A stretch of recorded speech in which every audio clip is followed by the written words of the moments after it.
योगेन चित्तस्य पदेन वाचा मलं शरीरस्य च वैद्यकेन योपां करोति प्रवरं मुनीनां पतञ्जलिं प्राञ्जलिरानतोऽस्मि। आबाहु पुरुषाकरं शङ्खचक्राशिधारिणं सहस्रशीर्षं श्वेतं प्रणमामि पतंजलिम। नमस्कार। आज का विषय है भारतीय दर्शन और योग। भारतीय ऋषियों ने जगत के रहस्य को, भारतीय दर्शन को 6 दृष्टिकोणों से समझने की कोशिश की है। उसे ही षड दर्शन या 6 आस्तिक दर्शन के नाम से जाना गया। आस्तिक का अर्थ है अस्ति इति आस्तिक, न अस्ति इति नास्तिक। आस्तिक का अर्थ है जो दर्शन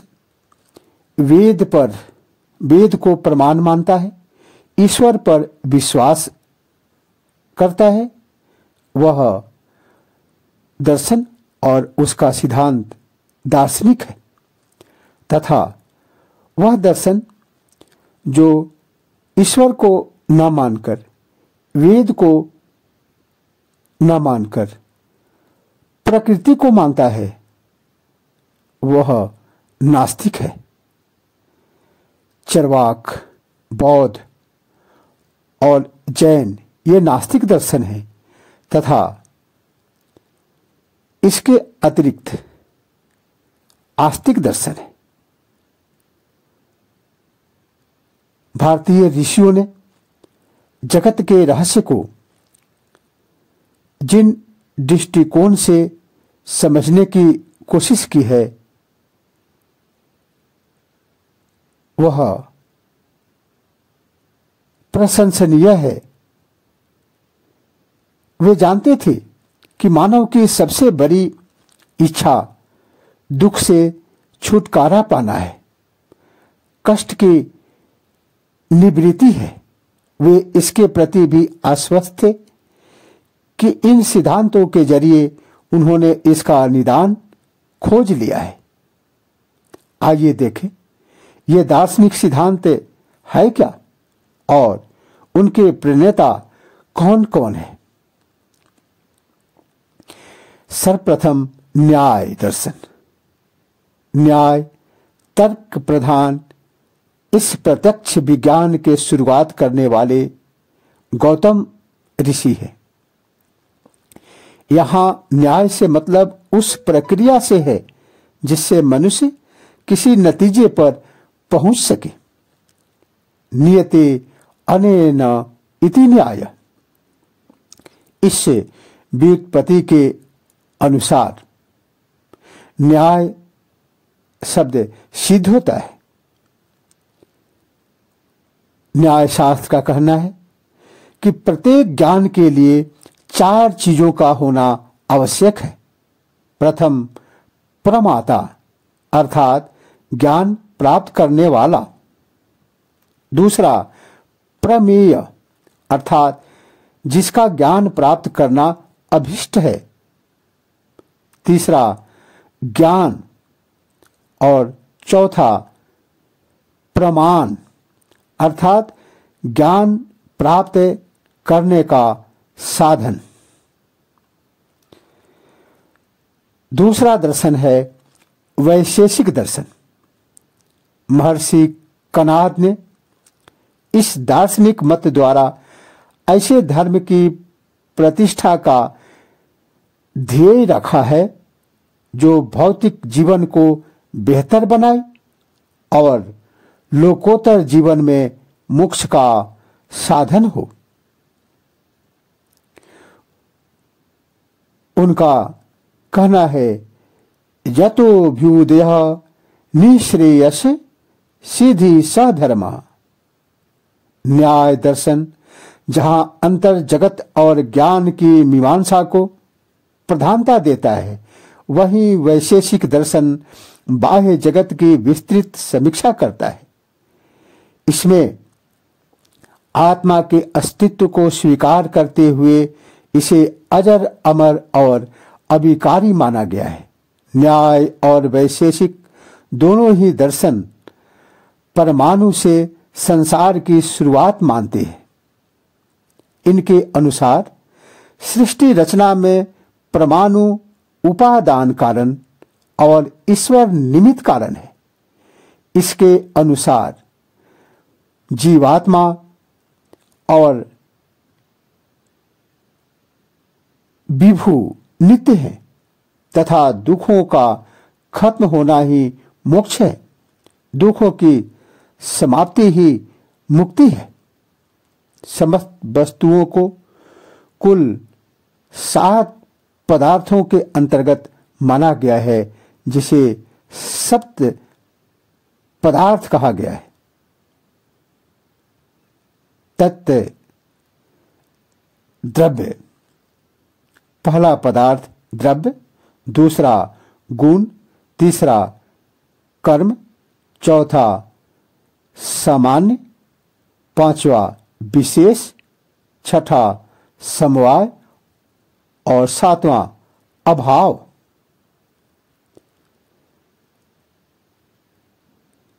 ये द्रव्य क्या है? तद्द्रव्यानि पृथिव्यात् आपो आकाश, अर्थात 9 प्रकार के द्रव्य हैं। पृथ्वी, वायु, आकाश आदि। गुण 24 हैं। कर्म 3। इस प्रकार से 7 पदार्थों के अंतर्गत पूरे प्रकृति को इसमें अध्ययन किया गया है। मीमांसा वेद के मुख्य 2 भाग हैं, कर्मकांड और वेदांत।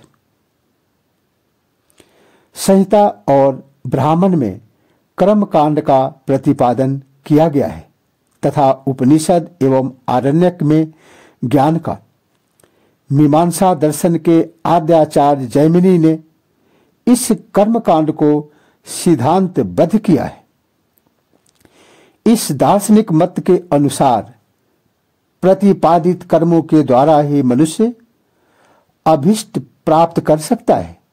इसके अनुसार कर्म 3 प्रकार के हैं, काम, निषेध और नित्य। वास्तव में बिना कर्म के ईश्वर भी फल देने में समर्थ नहीं है। मीमांसा दर्शन ईश्वर की सत्ता को स्वीकार करते हुए बहुदेववादी है। इसमें यज्ञ आदि कर्मों के परिणाम के लिए एक अदृश्य शक्ति की कल्पना की गई है, जो मनुष्य को शुभ और अशुभ फल देती है। अगला दर्शन है सांख्य दर्शन। सच पूछा जाए तो सांख्य दर्शन एक द्वैतवादी दर्शन है। इसके अनुसार विश्व प्रपंच के प्रकृति और पुरुष 2 मूल तत्व हैं। पुरुष चेतन तत्व है और प्रकृति जड़ है। इसके अनुसार जगत का उपादान तत्व प्रकृति है। सत्व, रज और तम आदि तीनों गुण इसके विभिन्न अंग हैं। जब इन तीनों गुणों की साम्यावस्था भंग हो जाती है और उसके गुणों में क्षोभ उत्पन्न होता है, तब सृष्टि का आरंभ होता है। प्रथमतः महतत्व, अहंकार और पंच तन्मात्राओं को मिलाकर 7 तत्व उत्पन्न होते हैं। अहंकार का गुणों के साथ संयोग होने से ज्ञानेंद्रियों, कर्मेंद्रियों, मन तथा आकाश, इन 5 महाभूतों की उत्पत्ति होती है। अगला दर्शन है वेदांत। महर्षि वादरायण, जो संभवतः वेद व्यास ही है, उनका ब्रह्मसूत्र और उपनिषद वेदांत दर्शन के मूल स्रोत हैं। आदि शंकराचार्य ब्रह्मसूत्र, उपनिषद और श्रीमद् भगवत गीता पर भाष्य लिखकर अद्वैत मत को जो प्रतिपादन किया, उसका भारतीय दर्शन के विकास में इतना प्रभाव पड़ा है कि इन ग्रंथों को ही प्रस्थान त्रयी के नाम से जाना जाने लगा। वेदांत दर्शन निर्विकल्प, निरुपाधि और निर्विकार ब्रह्म को ही सत्य मानता है। ब्रह्म सत्यम जगन मिथ्या, इसके अनुसार जगत की उत्पत्ति ब्रह्मा से ही होती है। जगन्माद्यस्य यतः ब्रह्म सूत्र। उत्पन्न होने के पश्चात जगत ब्रह्म में ही मौजूद रहता है और आखिरकार उसी में लीन हो जाता है। इसके अनुसार जगत की यथार्थ सत्ता नहीं है। सत्य रूप ब्रह्म के प्रतिबिंब के कारण ही जगत सत्य प्रतीत होता है। जीवात्मा ब्रह्म से भिन्न नहीं है। अविद्या से आच्छादित होने पर ही ब्रह्म जीवात्मा बनता है और अविद्या का नाश होने पर वह उसमें तद्रूप होता है। अगला प्रतिपाद्य दर्शन है योग दर्शन। महर्षि पतंजलि का योग सूत्र, जो योग दर्शन का प्रथम व्यवस्थित और वैज्ञानिक अध्ययन है। योग दर्शन इन 4 विस्तृत भाग, जिन्हें इस ग्रंथ में पाद कहा गया है, विभाजित किया गया है। प्रथम भाग है समाधिपाद, दूसरा भाग साधनपाद, तीसरा भाग विभूतिपाद तथा चौथा कैवल्यपाद। प्रथम पाद का मुख्य विषय चित्त की विभिन्न वृत्तियों के नियमन से समाधि के द्वारा आत्म साक्षात्कार करना है। द्वितीय पाद में 5 बहिरंग साधन, यम, नियम, आसन, प्राणायाम, प्रत्याहार का विवेचन है। तृतीय पाद में अंतरंग 3 धारणा, ध्यान और समाधि का वर्णन है। इसमें योगाभ्यास के दौरान प्राप्त होने वाली विभिन्न सिद्धियों का भी उल्लेख हुआ है, किंतु ऋषि के अनुसार वे समाधि के मार्ग की बाधाएं है। चतुर्थ कैवल्यपाद मुक्ति की वह परम उच्च अवस्था है जहां एक योग साधक अपने मूल स्रोत से एकाकार हो जाता है। दूसरे ही सूत्र में योग की परिभाषा देते हुए पतंजलि कहते हैं, योगाश्चित वृत्ति निरोध, अर्थात योग चित्त की वृत्तियों का संयमन है, निरोध है। चित्त वृत्तियों के निरोध के लिए महर्षि पतंजलि ने द्वितीय और तृतीय पाद में जिस अष्टांग योग साधन का उपदेश दिया है, उसका संक्षिप्त परिचय इस प्रकार है। यमः कायिक, वाचिक तथा मानसिक। इस संयम के लिए अहिंसा, सत्य, अस्तेय, चोरी न करना, ब्रह्मचर्य जैसे अपरिग्रह आदि 5 आचार विहित है। इसका पालन न करने से व्यक्ति का जीवन और समाज दोनों ही दुष्प्रभावित होते हैं। नियम दूसरा, मनुष्य को कर्तव्य परायण बनाने तथा जीवन को सुव्यवस्थित करने हेतु नियमों का विधान किया गया है। इसके अंतर्गत शौच, संतोष, तप, स्वाध्याय तथा ईश्वर प्रणिधान का समावेश है। शौच में बाह्य तथा अंतर दोनों ही प्रकार की शुद्धि समाविष्ट है। आसहन पतंजलि ने स्थिर तथा सुखपूर्वक बैठने की क्रिया को आसन कहा गया है। स्थिरम सुखम आसनम आसनम। प्रवृत्ति विचारकों ने अनेक आसनों की कल्पना की है। वास्तव में आसन हठ योग का एक मुख्य विषय ही है। इससे संबंधित हठ योग, प्रदीपिका, घरेंद्र संहिता तथा योग शिखोपनिषद में विस्तार से वर्णन मिलता है।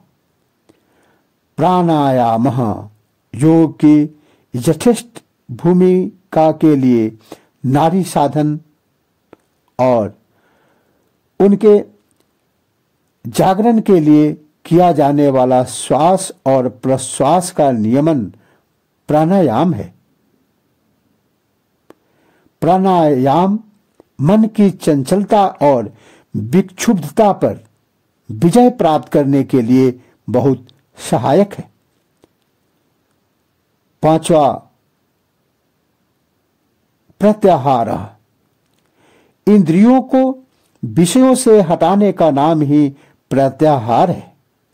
इंद्रियां मनुष्य को बाह्य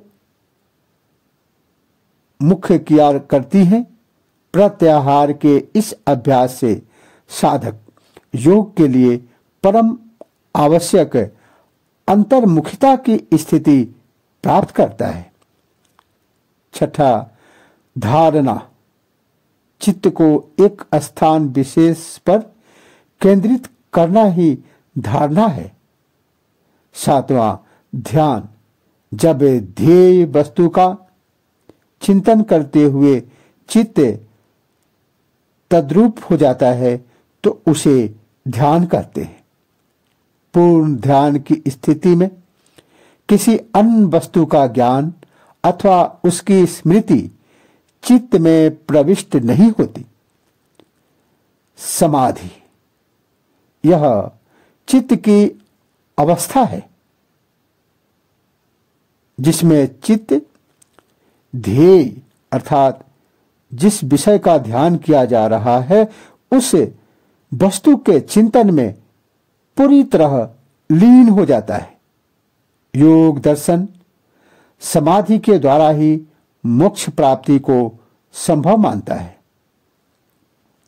समाधि की भी दो श्रेणियां हैं, संप्रज्ञात समाधि और असंप्रज्ञात समाधि।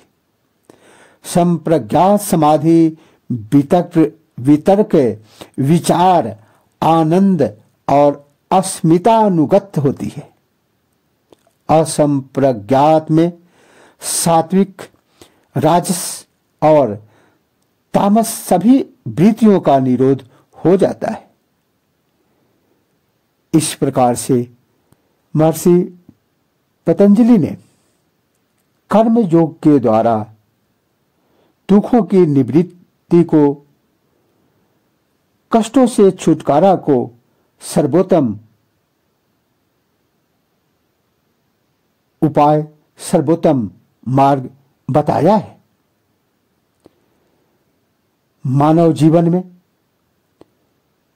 दो प्रमुख मार्ग व दो प्रमुख दृष्टिकोण बताए गए हैं, कर्म योग और ज्ञान योग।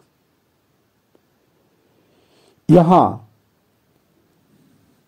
भगवत गीता के अनुसार भगवान कृष्ण ने बताया है कि कोई भी मार्ग किसी से कम या बड़ा नहीं है, कोई छोटा बड़ा नहीं है, कोई किसी से कम या कोई ऊंचा नहीं है। कर्मयोग साधन में सुगम है। मनुष्य कर्म करते हुए ज्ञान को प्राप्त कर सकता है। इसीलिए कर्म करते हुए कर्म में कुशल होना, कुशलता प्राप्त कर ज्ञानी होना, यह ज्ञान योग है।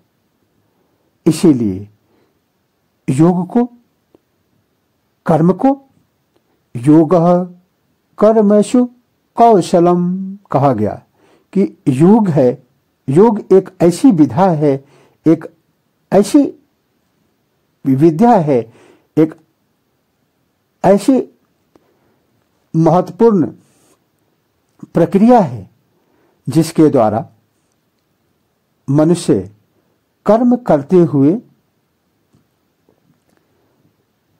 अभ्यास व वैराग्य के द्वारा समाधि, चारों पुरुषार्थों को सिद्धि कर सकता है, समाधि तक, मोक्ष तक जा सकता है।